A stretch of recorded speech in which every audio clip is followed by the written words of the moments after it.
Okay, talkSPORT understands Spurs have drawn up a list of potential replacements if they decide to part company. Big Ange, Areola, Silva, Frank are all among that list. Big Ange faces having to win the Europa League to save his job, seemingly, after Spurs slumped to the 15th Premier League defeat of the season at Fulham on Sunday. Not good. However, Big Ange feels he deserves more praise. You don't get to that from the factory floor, from the basement to the top 1% in your field. I'm talking about the level, I'm not talking about expertise. But then you might say, okay, but he's out of his depth now. Okay.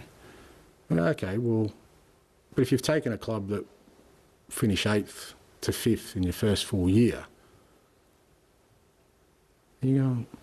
So when you put all that together and then you hear, like I said, he's out of his depth, he doesn't know what he's doing, he's got no idea, his methods don't work, his philosophy doesn't work. In any other industry, you wouldn't do that.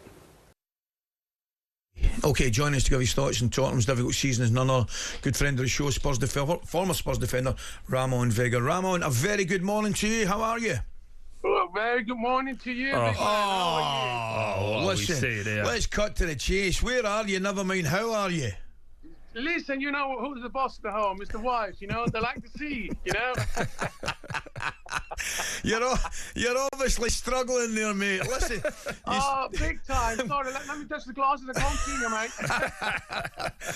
Brilliant, mate. Thanks for joining us. Tell me, where are you just now with Tottenham? Another poor result, although you got to say, getting beaten at Fulham's no major surprise, but 15 league defeats, not good.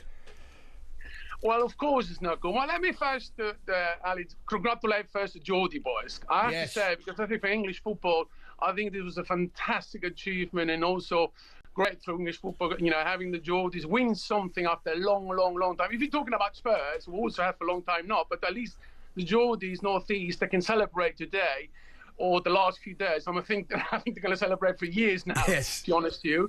To congratulate them, first of all, for that win at the Cup. The one I won also for Spurs as well in the same time, you know. So if we look at these two teams, as in a prime example, Newcastle spent, I would say, less potentially than Spurs. It comes down to recruitment all the way. You've always been saying this for years. So recruitment doesn't mean if you have money, you're going to be very successful. Doesn't guarantee you. But the quality of the recruitment and the knowledge within the recruitment, that's where the money should be actually put into it, because that's where you either fail or you're spending too much of it and you have not success on the field. And this is one of the key issues for years. I've been telling these at Spurs, they don't have that. We have been going through major managers. We are talking the best managers in football. We know that. You guys know that as well. They have done nothing. We got one guy got us to the Champions League final, and they've been sacked as well. So all of this unstable scenario within around the club doesn't help at all. Going back to Ange, let me just be honest. Which manager in the world for nearly over 2 months was playing teenagers? Because the depth of the squad was not there. Again, goes back to the recruitment. Not one single manager. If you tell me, Ali, you got one manager, it goes all the way top 4 or 5 with teenagers who hardly had experience in the Premier League, or actually pretty much not even have a youth academy experience at Spurs, to be honest with you. How the hell you can actually expect to be a top season if the support from the first day or even the January market was not there?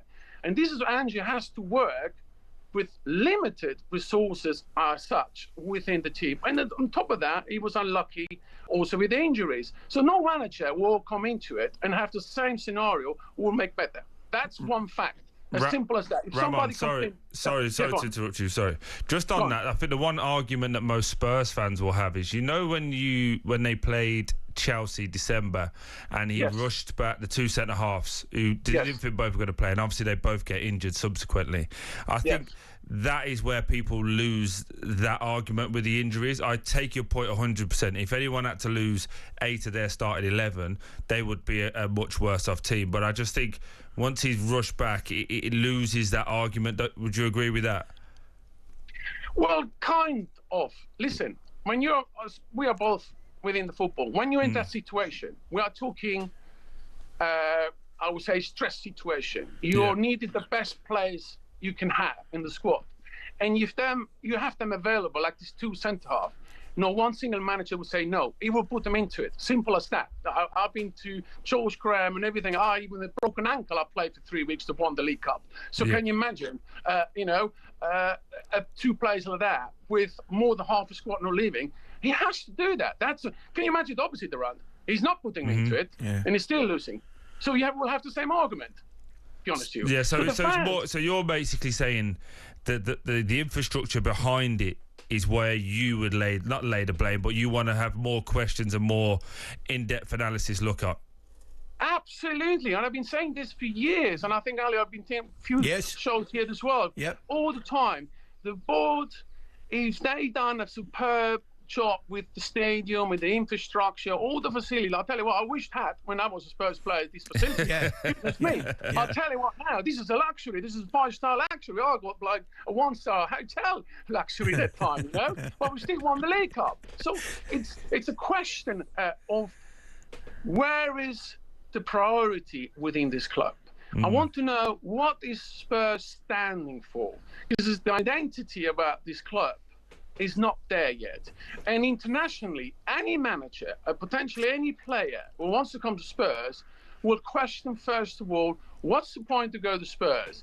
Either is Spurs not the end club, or is Spurs just a trampoline, we call it, a between club that goes to the big club? Well, that's what it's been doing now for the last 10, 15 years. If you can see the transfer record within Modric, Bale, etc. Spurs, we all call a big club, but it's not a big club.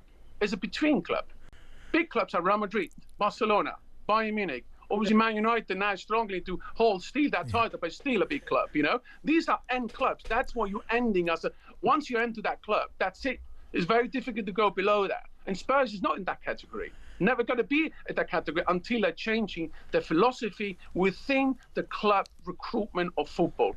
And that's what I like to see, and they have to change that rapidly, because Ange or any other manager will struggle at that club with the team successful, because we haven't got a track record by any manager doing well there, really. Brilliant, Ramon. Ramon, as always, first class, mate. Very entertaining. We'll let you get back to your champagne breakfast, mate. Cheers, mate. Look at the state of that. I don't know. Thanks, Ramon. Tremendous. 9:17. Take a short break. talkSPORT Breakfast, waking you up Monday to Friday morning from 6 a.m. on AM, on DAB, via the talkSPORT app and on your smart speaker. talkSPORT.